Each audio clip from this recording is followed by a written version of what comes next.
হাত বেশি ঘামাজনিত যে প্রবলেমগুলো আছেন সেই প্রবলেমটার আধুনিক ট্রিটমেন্ট বোটক্স ট্রিটমেন্ট নিয়ে আমরা আজকে কথা বলবো।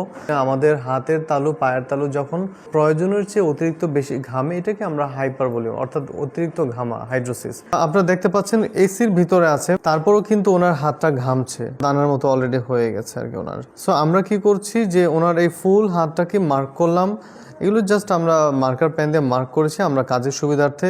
এখানে আমরা আজকে ওনাকে বোটক্স ট্রিটমেন্টে আমরা দিব ইনশাল্লাহ। এটা একবার দিলে 6 থেকে 10 মাস, কারো কারো 1 বছর পর্যন্ত এই হাইপার হাইড্রোসিস যে প্রবলেমটা আছে এটা অনেকাংশেই এটা নিয়ন্ত্রণে চলে আসে।